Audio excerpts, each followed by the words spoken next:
Hello friends. आज मैं EVS का एक इम्पोर्टेंट टॉपिक पर्यावरणीय भूगोल एवं अंतरिक्ष विज्ञान लेके आया हूँ, जो कि आपके आने वाले यूपीटेट, सीटेट, एचटेट, रीट, यहाँ तक कि यूटेट के एग्ज़ाम के लिए काफ़ी इम्पोर्टेंट है। तो आइए शुरू करते हैं। देखिए, आपको पता है जो हमारा सौरमंडल है, सौरमंडल में आपके पहले 9 ग्रह थे, अब 8 ग्रह हैं। इनमें बुध है, बृहस्पति है, आपका पृथ्वी है, मंगल है, शुक्र है, शनि है, यूरेनस है। तो ऐसे ही आपके 8 ग्रह हैं। जो प्लूटो है वो आपका हटा दिया गया है। तो इसके बाद देखते हैं। देखिए, सबसे पहले जो महाविस्फोट जो सिद्धांत था, यानी कि जो आपकी बिग बैंग थ्योरी थी, वो आपकी किसने दी थी? वो दी थी आपकी एफ जॉर्ज लेमेंटियर ने। और जो पृथ्वी है, पृथ्वी की जो मंदाकिनी है वो क्या कैसी है? वो है आपकी आकाशगंगा, यानी कि दुग्ध मेखला। और सूर्य के सबसे निकट का तारा एक आपका है प्रॉक्सिमा सेंचुरी। और सूर्य की उम्र है आपकी 5 बिलियन वर्ष। सूर्य का प्रकाश पृथ्वी पर पहुंचता है, सूर्य का प्रकाश पृथ्वी पर कब पहुंचता है? ये पहुंचता है आपका 8 मिनट 16.6 सेकंड में। नेक्स्ट है आपका सूर्य के सबसे निकटतम ग्रह। जो आपका सूर्य के सबसे निकटतम ग्रह है वो है आपका बुध। ये क्वेश्चन आपका पूछा जा चुका है यूपीटेट 2016 में। नेक्स्ट आपका एक प्रकाश वर्ष आपका होता है 9.46 इंटू 10⁻12 किलोमीटर, या इसको कह सकते हैं आप 9.46 इंटू 10⁻15 मीटर। किलोमीटर को मीटर में कन्वर्ट कर दिया था, इसलिए 10 की पावर 15 हो गया। नेक्स्ट है आपका पृथ्वी के निकटतम सबसे चमकीला एवं सबसे गर्म ग्रह कौन सा है? वो है आपका शुक्र। देखिए, सांझ का तारा, भोर का तारा, पृथ्वी की भागिनी, पृथ्वी का जुड़वा और प्रेशर कुकर ग्रह, ये कहलाता है आपका शुक्र। ये आपका एमपीटेट 2011 में पूछा जा चुका है। सौरमंडल का सबसे बड़ा व भारी ग्रह, ये आपको पता है, ये बृहस्पति है आपका। मंगल ग्रह जो कि रेड प्लेनेट है, उसका रंग लाल होता है। किस लिए लाल होता है? उसका कारण क्या है? उसका कारण है आपका आयरन ऑक्साइड, यानी कि फेरिक ऑक्साइड के कारण। नेक्स्ट है आपका मंगल ग्रह के दो उपग्रह कौन कौन से हैं? देखिए, मंगल ग्रह के दो उपग्रह हैं आपके, वो है फोबोस और डीमोस। यानी फोबोस यानी बड़ा वाला जो उपग्रह, डीमोस यानी जो छोटा उपग्रह है। सूर्य के प्रकाश की चाल निर्वात में कितनी होती है? सूर्य के प्रकाश की जो चाल है निर्वात में, वो होती है आपकी 3 गुना में 10 की पावर 8 मीटर पर सेकंड। और शनि ग्रह का सबसे बड़ा उपग्रह ये होता है आपका टाइटन, जो कि आपका यूपिटर 2016 में पूछा जा चुका है।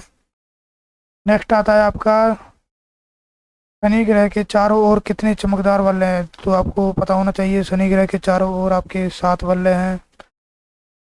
किस ग्रह का धनत्व जल से भी कम होता है? देखिए, शनि ग्रह का ही धनत्व है, जो शनि ग्रह है उसका धनत्व जल के धनत्व से भी कम होता है, क्योंकि जो उसमें वलय होते हैं वो सारे के सारे गैस से बने होते हैं। यानी जो आपका शनि ग्रह है वो भी आपका बहुत सारी गैस हैं उनसे कंबाइंड बना हुआ है। यानी कि वो जैसे हमारे यहाँ पर धरती है, मिट्टी है, इस तरीके का वहाँ पर बहुत ही कम पोर्शन है, इसलिए। और पृथ्वी का एकमात्र उपग्रह कौन सा है? वो है आपका चंद्रमा। उत्तरी गोलार्ध कर्क रेखा है।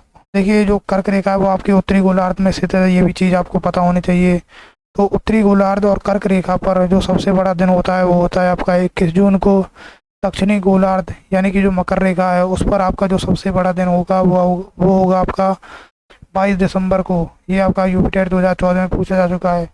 नेक्स्ट आता है आपका किस दिन संपूर्ण पृथ्वी पर दिन व रात बराबर होते हैं? ये होते हैं आपके 23 सितंबर एवं 21 मार्च को। ये चीज़ आपको पता होनी चाहिए, इसमें से कई बार क्वेश्चन पूछा जा चुका है। लास्ट टाइम इसमें रीट में से और यूपीटेट में भी क्वेश्चन पूछा जा चुका है, इसलिए आपको ये 3 पॉइंट बिल्कुल पता होना चाहिए। यानी कि वो उत्तरी गोलार्ध कर्क रेखा पर सबसे बड़ा दिन 21 जून को, मकर रेखा दक्षिणी गोलार्ध पर सबसे बड़ा दिन 22 दिसंबर को, और संपूर्ण पृथ्वी पर दिन व रात बराबर होंगे 23 सितंबर और 21 मार्च को। देखिए, नेक्स्ट आता है आपका हमेशा उत्तर दिशा में चमकता हुआ तारा कौन सा है? ये है आपका ध्रुव तारा, जो कि आपका यूपिटर 2017 में पूछा जा चुका है। पूर्ण सूर्य ग्रहण हमेशा कब लगता है? ये लगता है आपका अमावस्या को। चंद्र ग्रहण हमेशा कब होगा? ये आपका पूर्णिमा को लगेगा। और नेक्स्ट आपका जो 180 डिग्री जो देशांतर है वो आपकी कहलाती है अंतर्राष्ट्रीय तिथि रेखा। ये आपको याद होना चाहिए, बिल्कुल आपके दिमाग में फीड हो जाना चाहिए। ये आपका यूपिटर 2013 में पूछा जा चुका है। नेक्स्ट आता है आपका 0 डिग्री अक्षांश रेखा, जो कि विषुवत भूमध्य रेखा कहलाती है। अब आता है एक देशांतर का अंतर कितना होता है? एक देशांतर का अंतर आपको पता होना चाहिए कि 4 मिनट का अंतर होता है एक देशांतर में। देखिए, परीक्षा की दृष्टि से जो काफ़ी इम्पोर्टेंट पॉइंट्स हैं वो देख सकते हैं आप। परीक्षा की दृष्टि से जो पहला पॉइंट है वो है आपका नीला ग्रह। नीला ग्रह कौन सा है? पृथ्वी। ये नीला क्यों दिखाई देता है? और देखिए, नीला ग्रह जो आपका पृथ्वी है, पृथ्वी पर जो जल है, जब हम आसमान से देखते हैं, यानी आप अंतरिक्ष से जब पृथ्वी की तरफ देखते हैं, तो इसका जो वाटर है वो जो वाटर ब्लू कलर का दिखाई देता है, जिसके कारण जो धरती है वो भी आपकी ब्लू कलर की दिखाई देती है। इसी प्रकार जो आपका लाल ग्रह है वो मंगल है। ये आपको पहले ही बता दिया है कि जो लाल ग्रह है वो, इसको हम लाल ग्रह क्यों मतलब किस कारण से कहते हैं? क्योंकि यहाँ पर फेरिक ऑक्साइड ज़्यादा मात्रा में पाई जाती है, यानी कि जो आपका जो आयरन ऑक्साइड है वो ज़्यादा मात्रा में पाई जाती है। जो नेक्स्ट है पीला ग्रह। पीला ग्रह होता है आपका शनि, छल्ले वाला ग्रह, ये भी आपका शनि होगा। और लेटा हुआ ग्रह, यानी कि जो आपका लेटा हुआ ग्रह है वो होगा आपका यूरेनस, अरुण, जिसको कहते हैं अरुण। सबसे ठंडा ग्रह ये होता है आपका वरुण। और आपका जीवाश्म ग्रह ये होता है आपका चंद्रमा। और ये आपका आंतरिक ग्रह, ये होगा आपका आंतरिक ग्रह होंगे आपके बुध, शुक्र, पृथ्वी और मंगल। ये 4 ग्रह आपके आंतरिक ग्रह कहलाते हैं। और बाह्य ग्रह में आपके आते हैं बृहस्पति, शनि, यूरेनस और नेपट्यून, यानी बृहस्पति, शनि, अरुण और वरुण। देखिए, नेक्स्ट पॉइंट है आपके अपसौर। अपसौर यानी कि जो सूर्य से पृथ्वी की जो अधिकतम दूरी होती है वो आपकी अपसौर कहलाती है। और जो सूर्य से पृथ्वी की जो न्यूनतम दूरी होती है वो आपकी उपसौर कहलाती है। तो ये पूछ रहा है कि अपसौर की जो घटना होती है वो होती है आपकी 4 जुलाई को। और जो उपसौर की घटना होती है, यानी जिस दिन आपकी जो पृथ्वी और सूर्य के बीच की जो दूरी होती है वो सबसे कम होती है, वो होती है आपके 3 जनवरी को।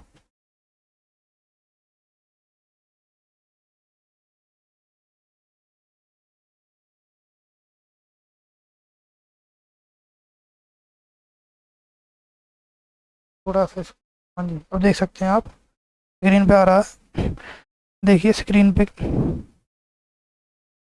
जो आपका, देखिए ये आपके पृथ्वी की जो एक पिक्चर है, इसमें आपके ध्रुव वगैरह दर्शाए हुए हैं। देखिए, जो कर्क रेखा है वो आपकी उत्तरी गोलार्ध में, यानी जो ये है बीच वाली जो रेखा है वो आपकी विषुवतीय रेखा कहलाती है, यानी जो 0 डिग्री पे होती है।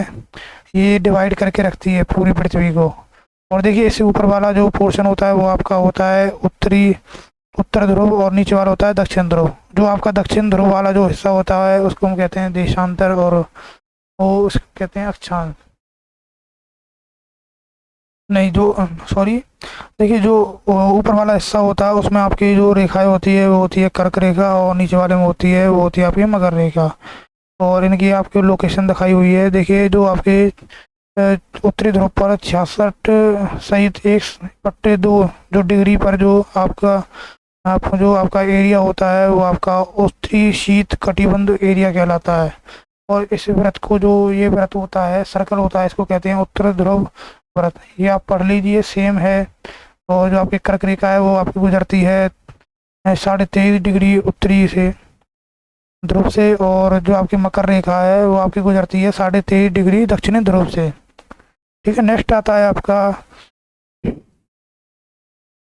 उत्तरी गोलार्ध की प्रमुख अक्षांश रेखाएं कौन कौन सी हैं? देखिए, उत्तरी गोलार्ध की आपको पता होना चाहिए। उत्तरी गोलार्ध की जो सबसे प्रमुख रेखा है वो आपकी कर्क रेखा है, जो कि आपकी 23.5 डिग्री उत्तर, यानी कि नॉर्थ से गुजरती है। इसके बाद आती है आपकी उत्तर ध्रुव व्रत, जो रेखा है वो आपकी 66.5 डिग्री उत्तर में है। और उसके बाद आती है उत्तरी ध्रुव रेखा, जो कि आपकी 90 डिग्री उत्तर में है। इसी प्रकार आपकी दक्षिणी गोलार्ध की प्रमुख अक्षांश रेखाएं होती हैं, जिसमें कि आपकी जो 23.5 डिग्री पर दक्षिण में जो रेखा होती है वो आपकी मकर रेखा कहलाती है। और 66.5 डिग्री दक्षिण में आपकी दक्षिणी ध्रुव व्रत कहलाती है। और 90 डिग्री दक्षिण में आपका दक्षिणी ध्रुव कहलाता है। देखिए इसके बाद आता है आपका भारत का मानक समय क्या है। भारत का जो मानक समय है वो आपका 82.5 डिग्री पूर्वी देशांतर और प्रयागराज के पास जो मिर्ज़ापुर है उसको मानते हैं मानक समय।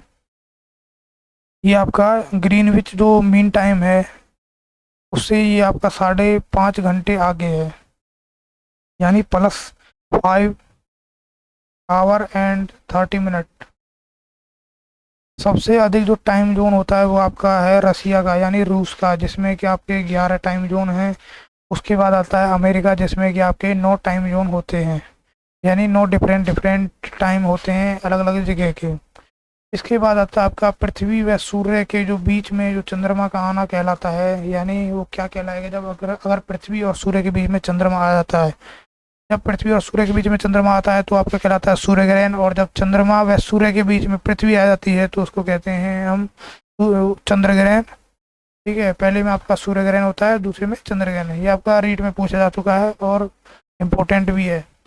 तो विषुवतीय जो रेखा होती है वो मकर रेखा और कर्क रेखा जो ये गुजरती हैं, ये तीनों रेखा किसी एक महाद्वीप से गुजरती हैं, यानी कोई ऐसा महाद्वीप है जिससे तीनों रेखाएं गुजरती हैं। वो कौन सा है? वो आपका है अफ्रीका महाद्वीप। नेक्स्ट आता है आपका विषुवत रेखा और मकर रेखा। ये दोनों रेखाएं आपकी एक साथ गुजरती हैं ब्राज़ील से। किस महाद्वीप के तटों पर सबसे ज़्यादा ज्वालामुखी सक्रिय रहते हैं? ये रहते हैं आपके अमेरिका एवं एशिया से। किस महाद्वीप में एक भी ज्वालामुखी नहीं है? तो ये इसका आंसर आपका ऑस्ट्रेलिया। भूमध्य सागर का प्रकाश स्तंभ कहलाता है आपका स्ट्रोम्बेली ओली। और विश्व का सबसे ऊंचा ज्वालामुखी आपका कोटापेक्सी आपका है इक्वाडोर पे, जो कि जिसकी जो ऊंचाई है वो है आपकी 19,613 फीट। अब आते हैं आपके विश्व का सबसे ऊंचा शांत ज्वालामुखी है। देखिए ये जो विश्व का सबसे ऊंचा शांत ज्वालामुखी है ये है आपका एकागुआ, जो कि आपका एडीज पर्वत पर है। और जो ये एडीज पर्वत है ये है आपका दक्षिणी अमेरिका में। देखिए इसके बाद कुछ जो पॉइंट हैं वो हैं आपके, तो देखिए ज्वालामुखी हैं, ज्वालामुखी को हमने 3 भागों में डिवाइड कर दिया है। और जिसमें कि आपका जो पहला है सक्रिय ज्वालामुखी, यानी कि जो आपके कभी भी मतलब चलते ही रहते हैं, जिनमें से जो लावा है वो निकलता ही रहता है। तो ये हैं आपके जैसे माउंट एटना जो कि आपका इटली में है, लिपारी द्वीप समूह जो कि आपका इटली में है, और इटली का स्ट्रोम्बोली है, और जो कि आपका भूमध्य सागर का प्रकाश स्तंभ भी कहलाता है, और इक्वाडोर का कोटोपेक्सी भी है। इसके बाद आता है आपका अंडमान निकोबार का बैरन द्वीप, जो कि भारत का एकमात्र सक्रिय ज्वालामुखी है। नेक्स्ट है आपका माउंट एरेबुस अंटार्कटिका। इसके बाद मोना लुआ जो कि आपका हवाई द्वीप समूह है, और इसके बाद है मेयोन जो कि फिलीपींस में है। इसके बाद दूसरे हैं आपके प्रसुप्त और सुसुप्त ज्वालामुखी, जो कि अभी बंद है, पर वो ऐसा नहीं है कि वो बिल्कुल शांत पड़े हैं, वो कभी भी सक्रिय हो सकते हैं। ये होते हैं आपके प्रसुप्त या सुसुप्त, यानी कि जो सोए हुए ज्वालामुखी होते हैं। इसमें है पहला आपका जापान का फूजियामा, दूसरा है आपका इटली का विसुवियस, और तीसरा है आपका अंडमान निकोबार का नारकोंडम, चौथा है आपका इंडोनेशिया का काकाटाओ जो ज्वालामुखी है। थर्ड होते हैं आपके मृत या शांत ज्वालामुखी, यानी कि जो बिल्कुल ख़त्म हो चुके हैं, जिनमें से जो आपका लावा है वो बिल्कुल भी नहीं निकल सकता। तो ये है आपका म्यांमार का पोप, ईरान का देवबंद ज्वालामुखी, अर्जेंटीना का एकागुआ, इक्वाडोर का चिम्बोराजो, पाकिस्तान का कोहे सुल्तान। तो इसमें जो इम्पोर्टेंट नोट है कि कुछ मानक स्रोतों में ईरान में भी स्थित होता है। जो पाकिस्तान वाला है कुछ मानक में ऐसा है कि इसको ईरान में माना हुआ है। तो इसके बाद नेक्स्ट आते हैं आपके जो भारत के जो प्रमुख ज्वालामुखी हैं। देखिए जो भारत के जो प्रमुख ज्वालामुखी हैं उसमें आपका पहला आता है बैरन द्वीप, जो कि आपका अंडमान द्वीप समूह में है, और जो कि आपका भारत का एकमात्र सक्रिय ज्वालामुखी है। और नेक्स्ट आता है आपका नारकोंडम ज्वालामुखी, जो कि आपका अंडमान द्वीप में है। और उसके बाद आपका जो भारतंग है वो भी आपका अंडमान द्वीप में है। इसके बाद जो दक्कन जो ट्रैप है वो आपका महाराष्ट्र में है। और लास्ट आपका जो धनोधर पहाड़ी वो आपके गुजरात में स्थित है। देखिए जो ज्वालामुखी हैं उसके जो बिल्कुल सीधे सीधे जो आपको याद रखनी चाहिए वो है आपकी, देखिए जो आपका सक्रिय जो ज्वालामुखी है वो है आपके एटना, स्ट्रोम्बोली जो कि दोनों इटली में है। इसके बाद कोटोपैक्सी जो कि एडिज पर्वत इक्वाडोर, और एट लास्ट बैरन जो कि भारत में है। ये आपके यूटेट 2017 में पूछे जा चुके हैं।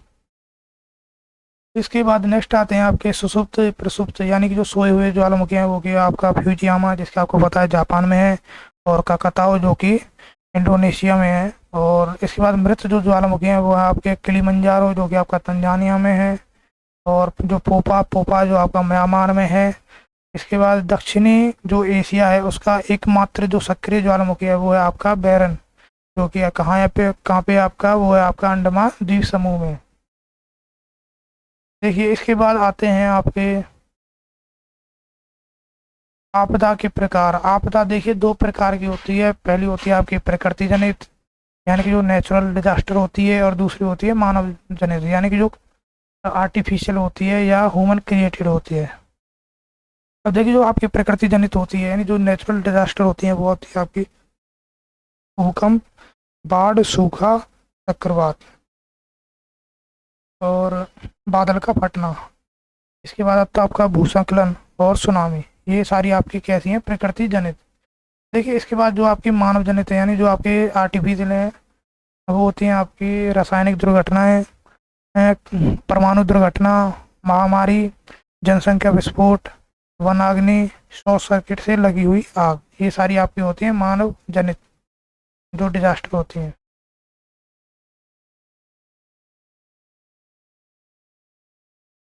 देखिए इसके बाद है आपका, हाँ जी, भूकंप। इसके बाद आता है आपका भूकंप। और जो भूकंप टॉपिक है उसमें आपका जो भूकंप का जो अध्ययन है वो क्या कहलाता है, वो कहलाता है आपका सिस्मोलॉजी। ये आपका रीट में पूछा जा चुका है। और भूकंप मापी यंत्र आपका होता है सिस्मोग्राफ, जो कि जिसकी जो खोज की थी आपकी 1880 में जॉन मिलने ने की थी, यानी जॉन मिलने, उन्होंने 1880 में सिस्मोग्राफ की खोज की थी। ये इसको हम भूकंप लेखी भी कह सकते हैं। ये आपका यूपी टेट 2016, 2014, 2011 और उत्तराखंड टेट 2015, 2014 में पूछा जा चुका है। इसके बाद नेक्स्ट आता है आपका सर्वाधिक भूकंप वाला देश है वो है आपका जापान। और भूकंप मापने की इकाई कहलाती है आपकी रिएक्टर स्केल, जो कि आपका यूपी टेट 2016 में पूछा जा चुका है। नेक्स्ट आपका समुद्र में उठने वाली भूकंपीय लहरें हैं वो कहलाती हैं आपकी सुनामी। ये आपका एच टेट 2012 में पूछा जा चुका है। इसके बाद भारत में सर्वाधिक भूकंप क्षेत्र कौन से हैं, वो है आपके हिमालय पर्वत और गुजरात। अब आती है आपकी बात सुनामी शब्द है, तो जो सुनामी शब्द है वो कैसा है, वो है आपका जापानी शब्द। अब नेक्स्ट पूछता है जो आपका रिक्टर जो स्केल है, यानी जो आपका रिक्टर पैमाना है, रिक्टर मापक है, उस पर जो अंकित होते हैं अंक वो कितने से कितने होते हैं, वो होते हैं आपके 0 से 9 तक। ये आपको याद रखना है। ये आपका उत्तराखंड टेट यू टेट 2013 में पूछा जा चुका है। नेक्स्ट आता है आपका चक्रवात व उनके स्थानीय नाम। चक्रवात और उनके स्थानीय नाम में आते हैं आपके चक्रवात। देखिए पहला जो चक्रवात होता है वो आपका टाइफून। टाइफून चक्रवात आपका जो कि आपका लोकल नेम है चीन का, फिलीपींस में और जापान में टाइफून। और देखिए अगर जो आपका हरिकेन चक्रवात है वो आपका संयुक्त राज्य अमेरिका में जाना जाता है, और जो चक्रवात नाम से हम जानते हैं भारत में और बांग्लादेश में। इसके बाद जो चक्रवात है उसको टॉर्नेडो के नाम से कैरेबियन सागर और अमेरिकी क्षेत्र में जाना जाता है। और विली विली मतलब कोई चक्रवात आता है उसको विली विली के नाम से ऑस्ट्रेलिया में जाना जाता है। यानी ये आपके स्थानीय नाम है। अगर कोई पूछे कि चीन में चक्रवात को किस नाम से जाना जाता है तो आपको पता होना चाहिए टाइफून के नाम से, और संयुक्त राज्य अमेरिका में हरिकेन के नाम से जाना जाता है, कैरिबियन सागर में टॉर्नेडो के नाम से, भारत बांग्लादेश में चक्रवात के नाम से, और ऑस्ट्रेलिया में विली विली के नाम से। नेक्स्ट आता है आपका ओजोन। देखिए जो आपकी ओजोन परत है वो आपकी समताप मंडल में पाई जाती है, और ओजोन का जो क्षरण है वो होता है आपका बसंत ऋतु में। ये होता है आपका अंटार्कटिका के ऊपर यानी कि दक्षिणी गोलार्ध में। ओजोन का जो क्षरण होता है वो होता है आपका CFC यानी कि क्लोरोफ्लोरोकार्बन के कारण, और इसकी जो ऊंचाई है वो मतलब किस ऊंचाई पर स्थित होती है वो होती है आपकी 32 से 60 किलोमीटर। तो आपको याद है ना कि जो आपके ओजोन है वो आपके समताप मंडल पर होती है, क्लोरोफ्लोरोकार्बन के कारण इसका क्षरण होता है, और जो उसकी ऊंचाई होती है वो होती है आपकी 32 से 60 किलोमीटर। और बसंत ऋतु में इसका चलन होता है दक्षिणी गोलार्ध में स्थित अंटार्कटिका में। नेक्स्ट है आपका ओजोन परत सूर्य से आने वाली हानिकारक पराबैंगनी किरणों को क्या करती है, अवशोषित करती है। ये आपका यूपीटेड 2013 और 2011 में पूछा जा चुका है। देखिए ये आपको वायुमंडल का एक पिक्चर है। हाँ जी, थोड़ा सा और। हाँ जी, देखिए ये वाली जो पिक्चर है ये आपकी वायुमंडल वाली है। देखिए जो सबसे नीचे जो आपकी जो मंडल पाया जाता है वो है आपका ट्रोपोस्फियर, जिसको हम कहते हैं क्षोभ मंडल। ये आपके 0 से 10 किलोमीटर के बीच में होती है, और 10 किलोमीटर की जो ये रेंज होती है इसको कहते हैं क्षोभ सीमा। देखिए जो आपकी वायुमंडल में घटनाएं होती हैं जैसे कि आंधी तूफान आना, ये सारी की सारी ट्रोपोस्फियर यानी कि क्षोभ मंडल में घटित होते हैं। इसके बाद जो नेक्स्ट आता है आपका 10 से 45 किलोमीटर के बीच में ये होता है आपका समताप मंडल, और जो इसकी 45 किलोमीटर पे जो सीमा होती है उसको कहते हैं समताप सीमा। इसमें आपकी ओजोन परत पाई जाती है, और हवाई जहाज उड़ाने की जो आइडियल जो स्टेज होती है यानी कि जो आपकी आदर्श दशा होती है हवाई जहाज उड़ाने की, वो भी आपकी 10 से 45 किलोमीटर के बीच की होती है, जो कि आपकी समताप मंडल में होती है। उसके इससे ऊपर आपकी मेसोस्फीयर जिसको हम कहते हैं मध्यमंडल पाई जाती है, जो कि आपके वायुमंडल की सबसे ठंडी परत होती है। और इससे ऊपर आपकी लास्ट एक्सोस्फीयर पाई जाती है, जिसको हम कहते हैं वायुमंडल, जिसमें आपके रेडियो जो तरंग हैं उनका जो संचार होता है, जो कि आपके 85 से ऊपर ऊपर होते हैं यानी 120 किलोमीटर के आसपास। और उससे ऊपर आपका बहिर्मंडल पाया जाता है। अब कुछ जो इम्पोर्टेंट चीज़ है वो है कि वायुमंडल का जो संगठन यानी जो वायुमंडल में आपकी कौन कौन सी गैसें पाई जाती हैं। ये इसमें से क्वेश्चन आपका देखिए यूपी टेट में कई बार पूछा जा चुका है, यूपी टेट 2014, 2013 और 2011 में।